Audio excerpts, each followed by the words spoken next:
Radio Raheem with one of England's favorite warriors, Scott Quigg. I don't know whether or not you're English now or American. I see you at home more than I see you here. How does it feel to be back home after such a brawl, such a war that you had there in the StubHub? Very cold. The weather's very different. No, it's good to be back. And like you say, it was. I've healed up well. You know, my nose has gone back to its normal size, and I mean, it's still not straight like, but you know, no, everything's good. It's good to be home.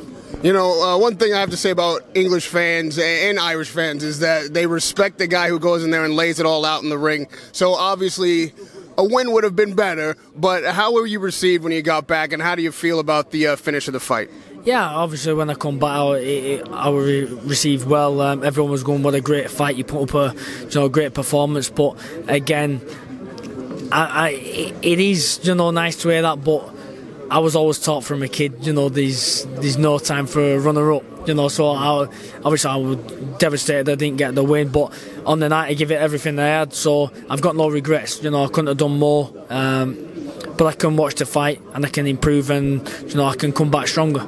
Now, there was much talk at the weigh-in of a rematch clause anyway, and then, of course, after the fight, it was revealed that you had some injury to your foot, which played its role in not being able to make weight. So, just to touch on that for a bit, do you feel like that detracted at all from your performance in the fight, and is a rematch something that we can expect up next? No, the rematch, I mean, I'd love a rematch, but it wouldn't be next. Obviously, I'm not going to say the foot hindered my performance because I won't make any excuses. But when I did fracture my foot in the camp, I was first 6 weeks couldn't have gone any better. I was absolutely flying. We was using some different angles, good movement, and you would have seen a few different things on the night. When I fractured the foot, it then become change of game plan. Obviously I didn't have the same movement and speed on my feet, so it was more of hoping that he was going to come and have a brawl with me and have a shootout. That's what I wanted.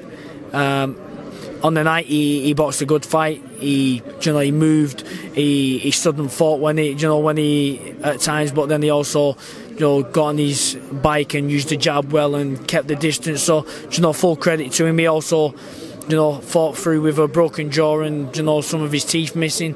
So like I say, all respect to him. I did not make the weight on purpose.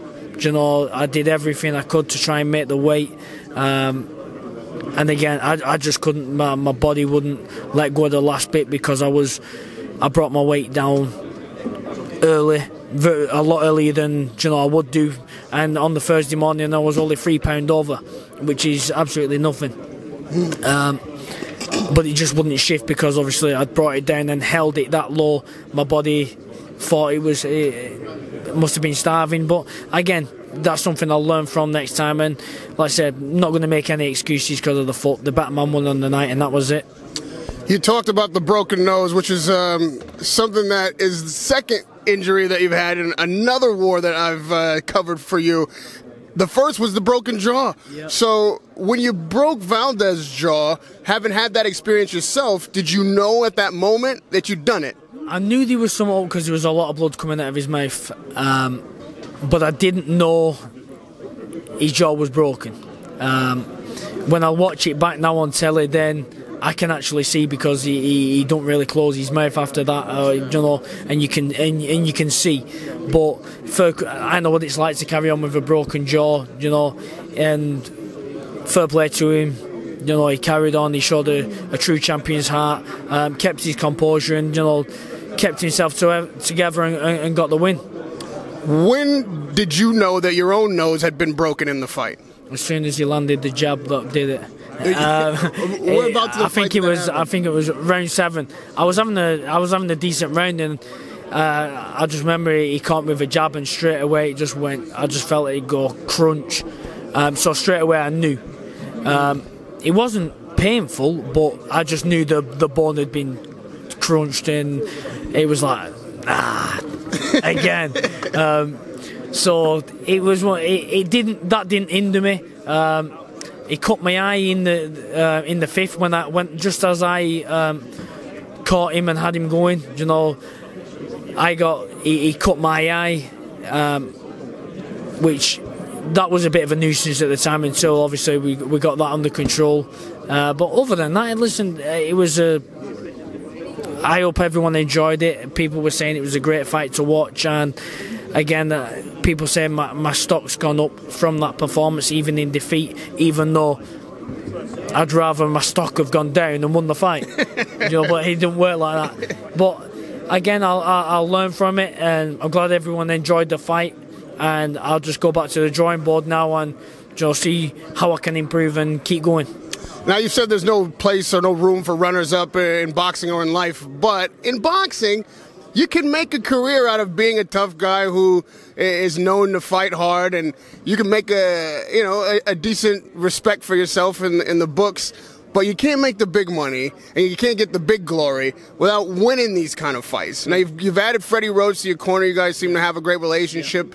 But what is it you feel like maybe the element that's missing? What is it that gets you over the line to win fights against Valdez and Frampton and these kind of big moments? I think the Scott Quigg 6 weeks out, 6 weeks into that camp was, that was the best Scott Quigg that there's been.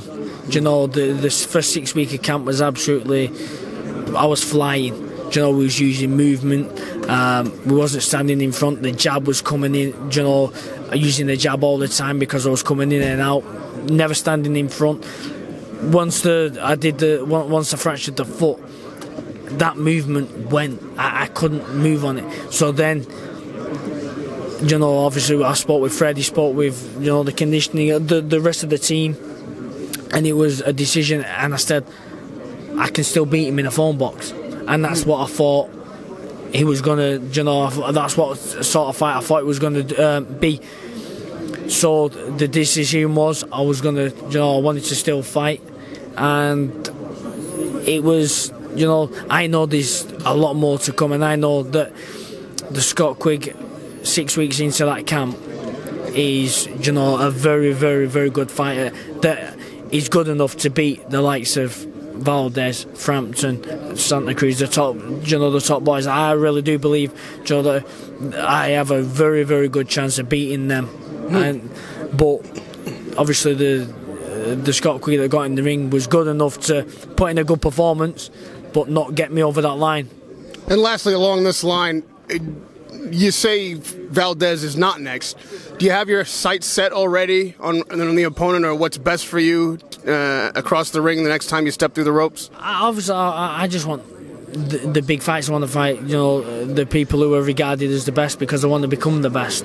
Obviously, you've got Selby fighting Warrington, Frampton's fighting Donner, and I believe that is now for the WBO interim to become Valdez's mandatory. Valdez,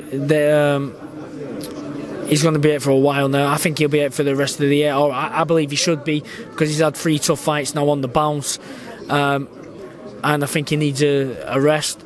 And then you've got obviously Gary Russell. I think he's fighting Jojo Diaz. So all the Well, you could just wrestle away some Lomachenko. I mean, if Lomachenko wants it, then we can have it.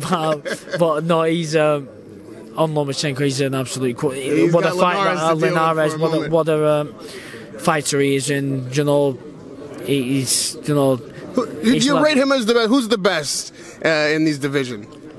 Obviously, I think Lomachenko's the best. I think he's the fight I would love to see is Lomachenko against Mikey Garcia, because I think Mikey Garcia is a very, very, very good fighter. He's one of my favourite fighters to watch. He's looks, basic, but he's not. He's an absolute. He makes things look so simple. Who do you have in that fight? I think. I'm going to go with Garcia because I like him. I think 35, Garcia? Yeah. I think I think that's a real 50-50 fight, because obviously I think the power of Garcia could trouble Lomachenko, but then obviously Lomachenko just makes people quit. Right. They call him, he makes people say no mas. No Lomachenko. Yeah. All right, so since you got a good head on your shoulders about picking fights, let's go down the line of a couple that we may have coming. Well, one we definitely got coming up, Triple G Canelo rematch. Triple G. If we get it this year, hopefully, or at the beginning of next year, Wilder Joshua. Joshua. Spence Crawford. Now that is a very, very good fight, and I'm going to go with Spence. All right, rematch. Scott Quigg Frampton. Scott Quigg. Easy. Radio Raheem with Scott Quigg right here in England, man. It's a pleasure to see you here, and hopefully I'll see you home in camp soon. Radio Raheem with Scott Quigg.